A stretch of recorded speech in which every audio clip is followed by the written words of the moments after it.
Hey everyone, Keto Comic here. Welcome to Sunday Bloody Sunday. Let's get into Murder in a Small Town.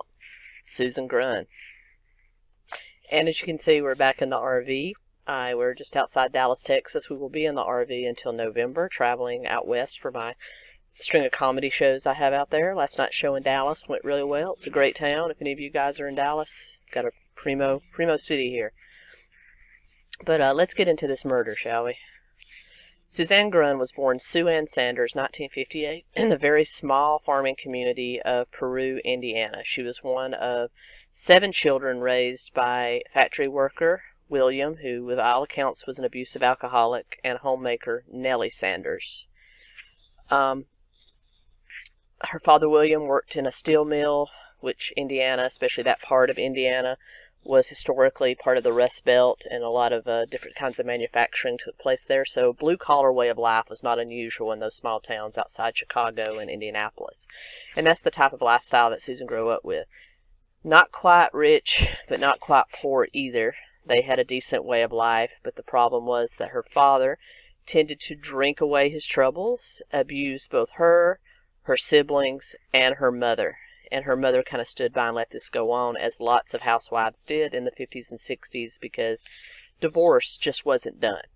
So, by all accounts, Susan was an abused child, witnessed a lot of abuse, and later on said that her father had sexually abused her, which she said set her on a life of treating sex as a way to get what she wanted from men, because she felt that was all she had to offer, because she felt that that was all she had to offer to her father, as sick and twisted as that is. So that kind of carried on into her later years. She actually had the reputation in high school of being called One Night Stand Sue Ann, because she did sleep around quite a bit with both high school boys and older men in the town, which prompted her to drop out of high school at the age of 17 and go east for about 20 miles to the small Indiana town of Kokomo, which was another manufacturing type of town, and there she married Ronnie Lovell in 1975, who was a musician. He traveled all around the Midwest doing band gigs, and Susan traveled with him, helping to move equipment, kind of like a roadie,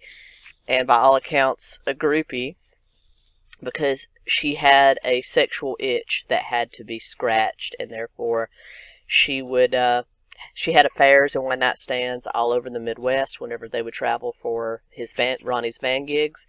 And Ronnie kind of turned a blind eye to it, because he said as a musician, he was a heavy drinker, also a womanizer, so it was just kind of one of those bad situations. But unfortunately, like a lot of artists, and I can contest being a comedian, that it doesn't always pay the bills. That's why I have a day job. He actually moved her and him to his hometown of Oklahoma City, Oklahoma, so that he could take a construction job during the day and still pursue his music at night and on weekends. While in Oklahoma City, Ronnie was gone a lot. He worked about 60 hours a week in construction, then traveled a lot for his band. Susan grew tired of being on the road and also kind of being under his watchful eyes. He got more privy to what was going on.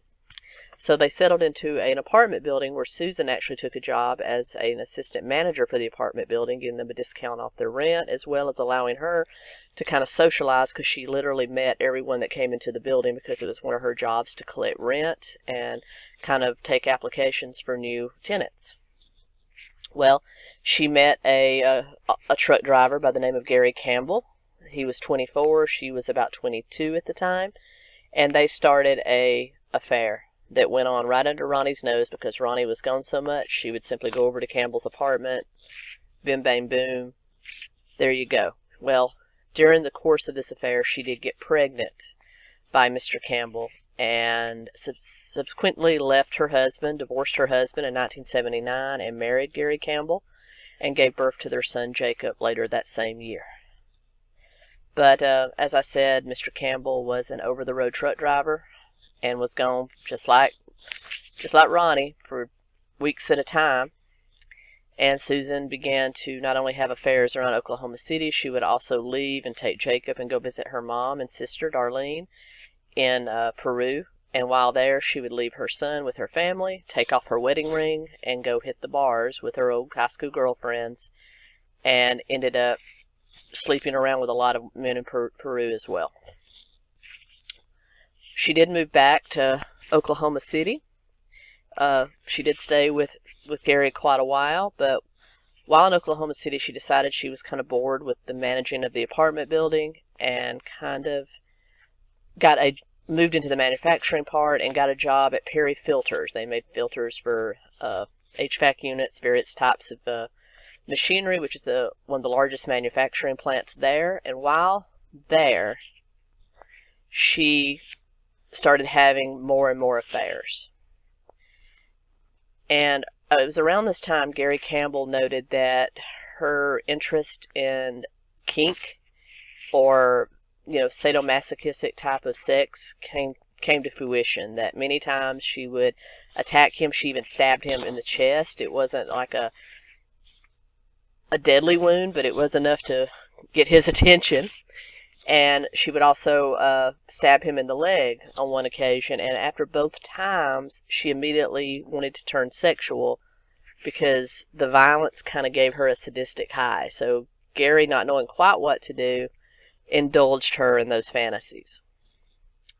Well, while at Perry Filters, she began an affair with the owner of the company's former son-in-law. The owner of the company still doted on his son-in-law and grandson because his daughter, whom Tom Whitted, who was his former son-in-law, was married to, had passed away from cancer 6 months prior.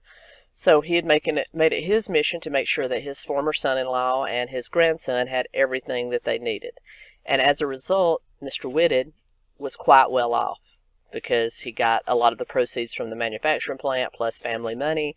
So you could say he was doing pretty well, but he was a single father and he was very lonely. He missed his wife very much, and as a result was very vulnerable to Susan, who had since dropped the name of Sue Ann. She thought Susan made her sound less trailer trash. Her words, not mine. But he was very vulnerable to Susan's advances and fell madly in love with her, so he thought. Turned out to be just more of an infatuation, but the two did get married in 1982. She divorced Gary, got custody of Jacob, and set into living with Tom and his young son, Tom Jr. Both Jacob and Tom Jr. were about 3 years old at the time of their marriage. Just a few weeks after their wedding, Tom Jr. was taken to the hospitals with a concussion and severe brain swelling. While in Susan's care, Susan told the doctors and her husband that he had fallen on some concrete steps, and that is what happened. Being that there had never been any other incidents, of course they believed her story, because in the 80s, child abuse wasn't treated as a criminal offense, as bad as that sounds. It was more something that was treated internally and domestically as a family issue. So there wasn't a whole lot of investigation into this. They simply took her word that he had fallen. About 6 months later, though, Tom Jr. was back in the hospital again with brain swelling, and this time he lapsed into a coma, which he barely woke up from. He was near death, and as a result had permanent brain damage and would forever be in a vegetative state. So as you can imagine, this was more than just a family matter that was to be dealt with domestically. The police did get involved. They investigated Susan. They questioned her again. She said he fell out of his high chair and struck his head, that he was the clumsiest boy ever. Tom's former sister-in-law, came forward and said that Tom Jr. had told her on many occasions that Mommy hits me. She dropped me on my head. I don't understand why she didn't come forward to at least her brother-in-law before all of this. And they also questioned Jacob, who was, again, not much older than Tom Jr., and he confessed that he had witnessed his mother spank and beat Jacob for no good reason many, many times, but was just scared to say anything. So she was charged with 8 counts of child abuse and child endangerment. She did plead that down to 1 count of child beating and received a 5-year suspended sentence, which included 5 years of probation, and subsequently, of course, was divorced by Whitted, sued by Whitted's father-in-law, who chastised and blamed his son-in-law for not recognizing the devil that he had married. Those were his words. And eventually lost custody of Jacob to her ex-husband, Gary Campbell, who went to live with Mr. Campbell at that time. She was, at the time, 3 months pregnant by Whitted. Of course, he wanted nothing more to do with her, didn't really want anything to do with a child that they would have together. He was too consumed caring for now a vegetative son. So she left Oklahoma City and moved back to her hometown of Peru, Indiana, and there started doing her old ways, dating various men, having one-night stands with various men while living with her mother. Some of the men she messed around with were in law enforcement in Peru, and they decided they would set her up as a joke with one of the local prosecutors, Jim Grund. Jim Grund was from a long-respected family of lawyers and attorneys, therefore very heavily connected with law enforcement, and he had recently divorced his longtime wife, Jane. Although he and Jane were still very good friends, and for the good of their children, they were still living in the same house so that they could raise their 2 children, Jamma and David, what they called properly. However, this all ended when he met Susan on that blind date in 1984 and fell madly in love with her. Some women have all the luck, don't they? Jim Grund was 39, Susan was 25 at the time, and as you can imagine, having the affections of a woman 14 years younger than you is quite an ego boost. I can tell you, my wife's 10 years younger than me. It is quite an ego boost. But, just kidding. Don't tell my wife I said that. They dated for several months, and baby Tennille, who was the daughter of Tom Whitted and Susan, was born December 4th, 1984. 2 days after her birth, Jim, who had stood in during the birth as a surrogate father, and Susan took the baby down to Florida, to Flagler Beach, where they married on December 6th, just 2 days after Tennille's birth. He wanted them to be a happy family, so he used his connections and money to help get Jacob back from Gary Campbell. He moved Gary Campbell to Indiana, to a manufacturing town about 20 miles east of Peru, and at that time got him a job as a supervisor at a manufacturing plant, making far more money than he ever made being a truck driver, which he had to give up because of caring for a son on his own. So he helped get him out of the financial dilemma he was in, because he had lost his job, very well-paying job as an over-the-road truck driver to care for his son, couldn't find a job that would allow him to be a single father, so had fallen on hard times. And so he took the offer of a move to a small town with a good job, took him up on that right away. While there, he allowed Susan, against court order, to babysit Jacob while he worked. Of course, Jacob wanted his mommy and began crying after her.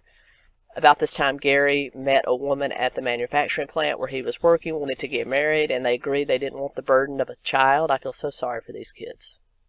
Didn't want the burden of a child, so he willingly signed over custody of Jacob to Susan.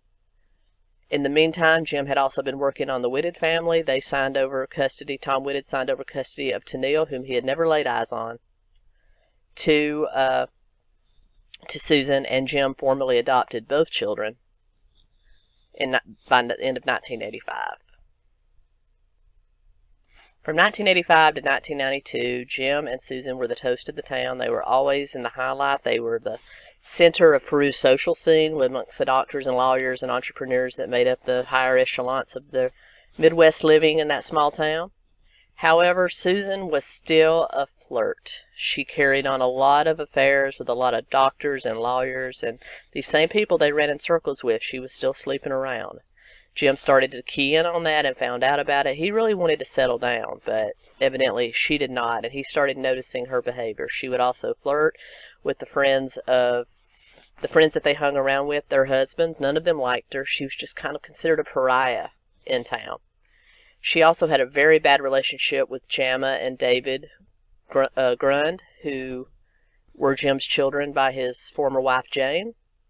She didn't treat them very well. She worked on Jim, insisted that Jim change his will to include her 2 children, Tennille and Jacob, as equal heirs with his children, even wanting more money for them, and convinced Jim to take out a $250,000 life insurance policy, which in the late 80s, early 90s was a lot of money. to make her and them the sole beneficiaries, leaving his other children out of the picture. And Jim, not wanting to deal with her because she had quite a temper, did just that. However, by early 1982, summer 1992, Jim had had enough of it, and he actually visited a fellow attorney that was a divorce attorney and asked what he would need to do to start divorce proceedings. So in July, August, the family did go on a vacation to Alaska. While there, Jim told Susan he would be filing for divorce. As soon as they got home, he would be changing his will, making Jamma and David his majority heirs. He would take care of Tennille and Jacob, but he was also going to take care of his other children.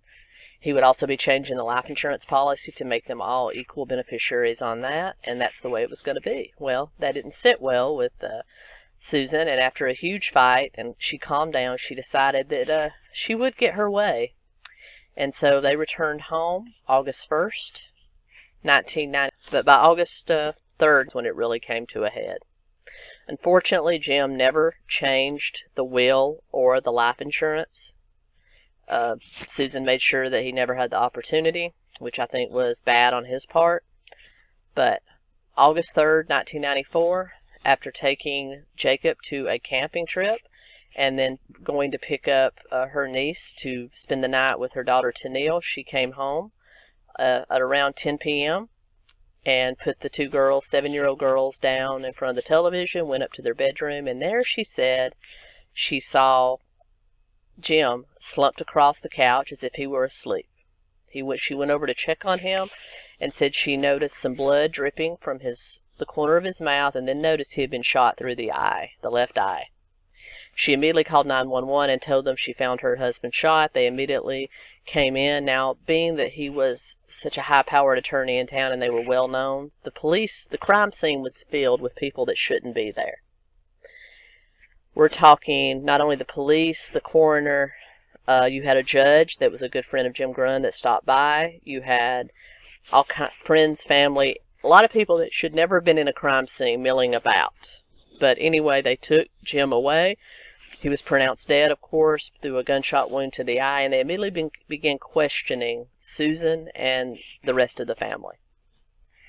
They began searching the homes of not only Susan and Jim, but the Grund family and Susan's family as well.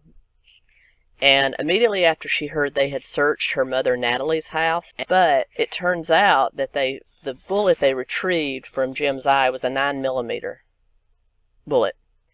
And David Grund, who had just finished college at the time, was home, and he said that he had a 9mm gun that was stolen on July 4th. And what had happened was he had bought the gun for protection.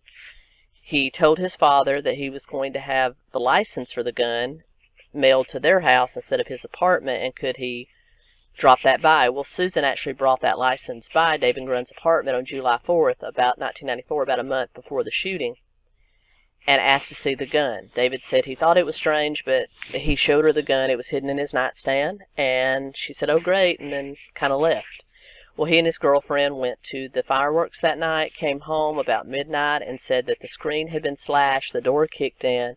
He searched the house. It was kind of ransacked, but the only thing missing was that gun, and he thought that was incredibly strange.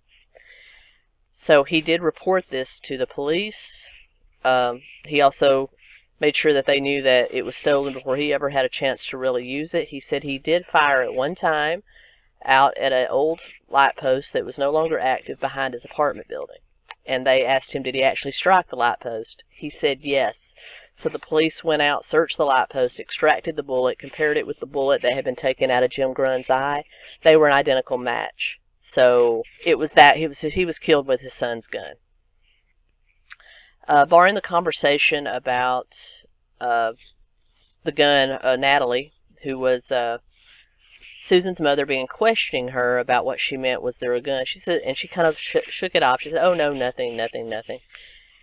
But on September 2nd, she did confide in her sister, Darlene Warden, that she did kill Jimmy. And this was because she had moved outside of Peru to kind of get the heat off of her, and asked Darlene to move into her and Jim's old house to kind of house sit it and kind of report back when the police searched it and things of that nature. And Darlene had noticed that there was a teddy bear that was in a glass case in the bedroom that Susan had told her not to touch because it was a collector's item. So Darlene didn't think much about it, but as soon as the police came for about the third time to search the house, and she called Susan to let her know, hey, they're here searching, again, Susan asked, did they find the gun? And Darlene was kind of taken aback. What do you mean? She says, I'm coming over. So Suzanne drove over. September 2nd, she did confess that to her sister, she had shot Jimmy to prevent him from changing his will and to prevent him to change the life insurance. And she had hidden the gun in that teddy bear. At that time, she took the teddy bear with her back to her mom's house. She told her mom what she was going to do. She took the gun in the teddy bear up to her mother's attic, placed it in an old wash tub, filled it with cement, and hid it in her mom's attic. So Nellie and I called her Natalie earlier, but her mom name is Nellie. I'm sorry about that. But Nellie and Darlene sat on this information for about 2 months, not knowing quite what to do. Now, it was obvious that Susan may be sexy, but she sure as hell wasn't smart, because this is just the most messed up way to hide a murder I've ever heard of in my life. But conscience finally got to them, and they told investigators about the teddy bear, about the confession, and about the bucket of cement. Police went and found the bucket of cement, broke into it, found the teddy bear with the gun inside, and was able to, at that point, tie Susan to the murder of Jim Grund and stop her from collecting $250,000 worth of life insurance. September 27th, 1993, her trial began. During the trial, she blamed her stepson David Grund for the murder, saying the two had started an illicit affair and that he killed Jim in a jealous rage. David vehemently denied that had ever happened. He said, she's a liar. She's always been a liar. And as far as the verdict in that trial, the jury of 12 men, because Susan's attorney had said that she could not receive a fair trial in Peru and had wanted it moved to Indianapolis or some other larger venue. That was granted in part because they did have the trial in Peru, but the jurors were brought in from a town 30 miles south, so that no one really knew about the Grunds or had connections with the Grunds. So those 12 jurors deliberated for 15 hours before they came out that they were hopelessly hung, and a mistrial was declared. March 1994, the state retried Susan Grund, and at that point, the prosecution did not change their story one bit, that she murdered Jim Grund for financial gain, and giving what had happened with her violence in the past with her husbands and her former stepson. She was found guilty of the murder of Jim Grund and sentenced to 60 years. Her children, Tennille and Jacob, were raised by the Grund family, specifically by Jim's sister and his wife and her husband. And she is serving her sentence to this day in the Indiana Women's Prison in Indianapolis. She is eligible for parole in 2025. She exhausted all of her appeals. The last one was denied by the Indiana Supreme Court in 2012. And that is the tragic story of the Grund family. Again, just like with Susan Smith, we have a woman here that was sexually abused and used sex as her only currency for many years, and in the end, it ended up in a violent, twisted end. So what do you guys think? Let me know below if you'd heard of this case, if you enjoyed this case, and believe me, I've seen all your suggestions. I'll be doing all the cases you suggested for me, either as a part of normal Sunday Bloody Sunday, or as part of 31 days of uploading in October, which I'm going to be doing half spooky story times and half true crime. So I'll be getting to all of them. I really appreciate everyone watching my channel. Thank you so much. Like, comment, share, subscribe. Ketosis, y'all. Keto Comic. Out.